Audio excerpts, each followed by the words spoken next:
Assalamualaikum warahmatullahi wabarakatuh. Selamat siang sahabat Jekirot. Jumpa lagi bersama saya, tentunya tetap di channel saya yang satu ini. Oke, di video kali ini saya akan melanjutkan menjawab pertanyaan-pertanyaan dari sahabat-sahabat Jekirot semuanya. Yang kebetulan yang akan saya bahas ini adalah pertanyaan yang ada di video saya. Tips latihan fisioterapi hemat tanpa harus keluar biaya. Nah, untuk sahabat-sahabat Jekirot semuanya yang bertanya di video saya yang ini, hari ini akan saya bahas ya. Tentunya tidak lupa pula saya menjawab pertanyaan-pertanyaan dari sahabat-sahabat Jekirot semuanya ini sesuai dengan kapasitas saya dalam menjawab, sesuai dengan pengalaman saya pribadi waktu dulu saya patah tulang tibia fibula, sesuai dengan apa yang pernah saya alami, sepengetahuan saya, dan pokoknya real sesuai dengan pengalaman saya pribadi. Tidak ada yang mengada-ngada atau mengarang-arang, tidak ada ya. Semuanya real sesuai pengalaman saya pribadi. Oke, lanjut di pertanyaan pertama dari sahabat-sahabat Jekirot semuanya. Let's go. Pertanyaan pertama dari Wardaniasia. Oke. Apakah setelah patah tulang nanti kalau udah nyambung kembali tulangnya bisa kuat seperti tadinya, Bang? Oke. Pertanyaan yang sangat bagus sekali dari Kak Wardania. Jadi saya waktu habis patah tulang tibia fibula ya, dan sudah lepas pen kapan hari, udah lama sih sebenarnya. Itu ada bapak-bapak itu bilang seperti ini. Kan waktu saya main bulu tangkis ini bersama bapak, Mas itu jahitannya apakah pernah patah tulang gitu? Ya, saya bilang ya patah tulang ini Kak, Pak, patah tulang kering, tulang kaki yang kering sama yang tulang kecil yang di sini, tulang betis itu dua-duanya patah. Oh gitu ya Mas, apakah sudah lepas pen? Saya bilang sudah lepas pen ya. Terus bapak-bapak itu bilangnya gini Mas, itu kalau misalnya sudah nyambung tulangnya bakal lebih kuat dari sebelumnya. Jadi bilangnya seperti itu ya, maksudnya lebih kuat dari tulang yang sebelumnya mungkin yang sebelumnya dia sebelum patah ya, mungkin seperti itu ya menurut dia sih. Kalau saya kurang paham ya. Kalau dari saya pribadi ya kemungkinan itu lebih kuat karena posisi tulang yang nyambung ini lebih besar gitu loh. Tulangnya waktu nyambung itu, waktu saya ronsen kemarin tuh dia lebih besar. Jadi kayak gini. Ini tulangnya gini ya. Ini nyambungnya dari atas ini tuh dia lebih lebar dari segini. Ya, ada foto ronsennya nih samping sebelah sini ya. Jadi seperti itu. Kemungkinan omongan bapak tadi itu mungkin benar, karena kalau misalnya sudah lepas pen dan sudah selesai dalam pemulihan patah tulang, itu kemungkinan besar memang lebih kuat untuk tulang setelah penyembuhannya itu. Tapi kalau dari pernah teman saya bilang itu, kalau misalnya nanti suatu saat akan patah tulang lagi, itu kemungkinan besar tidak akan bisa nyambung lagi. Ada yang bilang seperti itu ya. Tapi semuanya kan ya wallahualam ya, kita kan juga nggak tahu. Maka dari itu selalu dihati-hati. Kalau misalnya setelah patah tulang dan penyembuhan itu lebih dihati-hati lagi dalam berkendara, dalam melakukan segala macam itu hati-hati, karena kita kan nggak tahu nih yang namanya kejadian seperti apa setelah ini, kan kita juga nggak ada yang tahu ya. Maka dari itu lebih berhati-hati, tetap semangat dalam menjalani aktivitas sehari-hari, dalam menjalani penyembuhan, dalam bekerja itu lebih hati-hati lagi, mau di jalan ataupun mungkin di ruang kerjaan atau mungkin di pabrik atau di manapun ya, itu memang harus diperhatikan untuk lebih hati-hati lagi ya. Untuk khususnya yang mungkin seperti itu dengan saya, atau mungkin masih dalam penyembuhan, atau mungkin sudah lepas pen, itu ya lebih hati-hati. Jadi seperti itu ya Kak Wardani. Kemungkinan besar ini Kak ya, karena saya pernah dengar sendiri dari bapak-bapaknya yang pernah patah tulang. Jadi istilahnya seperti itu, lebih kuat dari tulang sebelumnya ya. Oke, lanjut dari Antoni Swanto. Halo Mas, saya mengalami kecelakaan dan lutut geser selang lepas gips 2 bulan dan bisa jalan pakai kruk meski kaki yang cedera jinjit. Kaki sudah bisa digerakkan kanan kiri atas bawah, tapi lutut belum bisa lurus, lonjor atau ditekuk. Mohon tipsnya Mas supaya lutut saya bisa ditekuk lurus normal kembali. Makasih.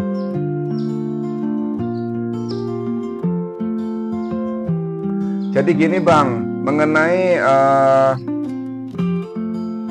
kecelakaan lutut, kan lututnya kan bergeser nih ya, lututnya bergeser, otomatis untuk penyembuhan tipsnya agar bisa lututnya ini kembali nekuk full atau mungkin bisa digerak-gerakin normal kembali seperti sebelumnya ya. Kalau menurut saya pribadi, ini yang pertama sering-sering konsumsi makanan yang mengandung protein ya, yang pertama. Yang kedua, vitaminnya jangan lupa. Terus yang paling penting itu selalu digerak-gerakin, selalu dilatih setiap pagi ya, selalu dilatih setiap pagi, setiap jam 7 atau mungkin jam 8 sambil berjemur, itu selalu dilatih.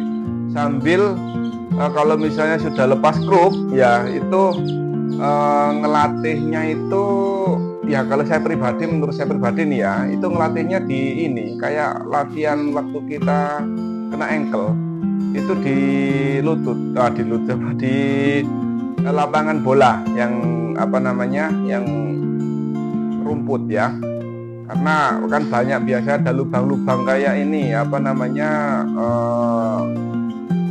ada lubang-lubangnya hewan gitu ya, hewan-hewannya yang udah kering-kering gitu kan, biasanya kan lapangan bola itu kan nggak rata bergelombang kayak gini ya, karena ada lubang-lubangnya sedikit gitu kan.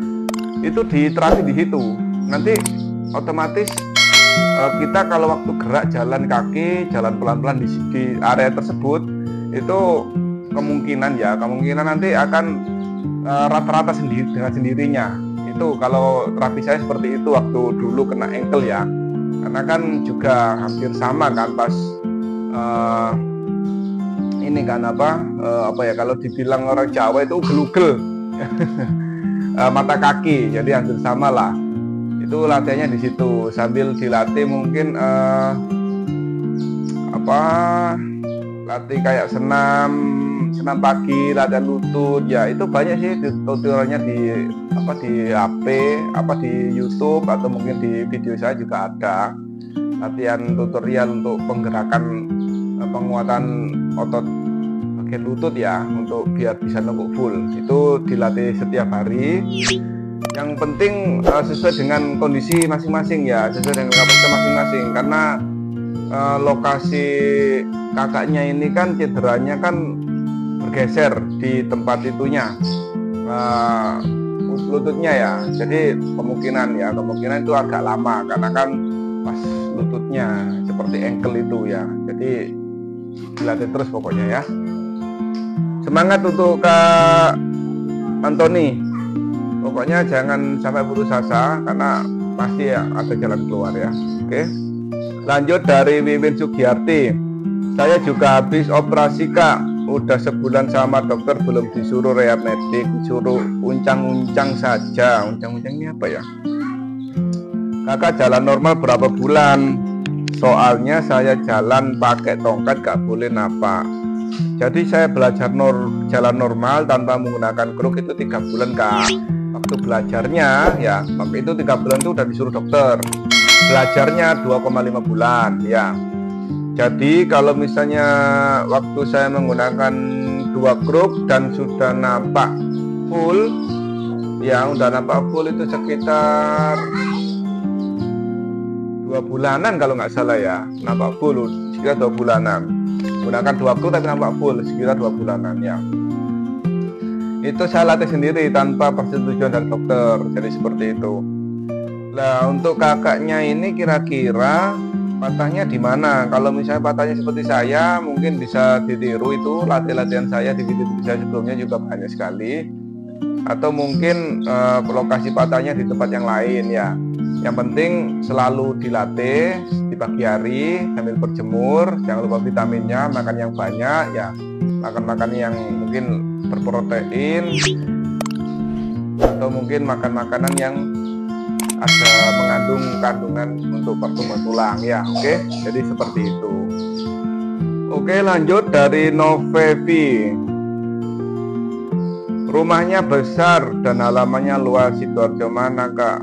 Saya Sidoarjo Sukodono kak. Oke, nyaman sekali buat latihan, gak bosen karena sambil lihat tanaman. Oke, terima kasih kak. Ya memang apa ya, kalau misalnya mengenai latihan sih bisa di semua tempat, nggak harus rumahnya besar ataupun rumahnya kecil atau sempit atau gimana, nggak harus sih, karena kan saya juga kalau latihan juga ya kadang di dalam rumah, jadi juga di jalan, jadi seperti itu ya.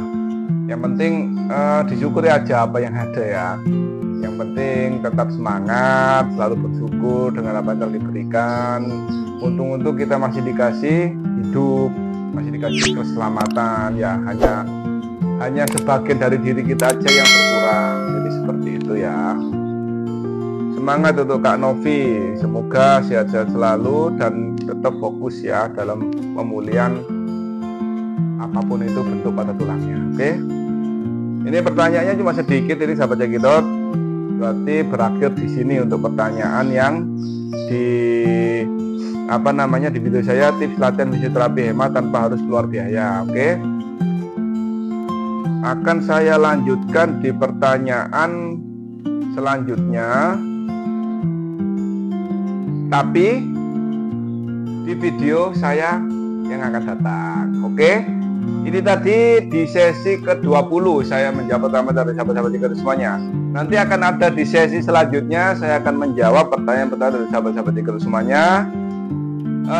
Tentunya tetap pantengin terus channel saya yang satu ini, jangan kemana-mana, jangan lupa like, subscribe, dan komen agar saya bisa membantu rekan-rekan untuk menjawab pertanyaan dari sahabat-sahabat cekidot semuanya, dan juga di share agar channel ini semakin berkembang ya. Terima kasih untuk supportnya yang subscribe dan like dan komen, terima kasih semuanya.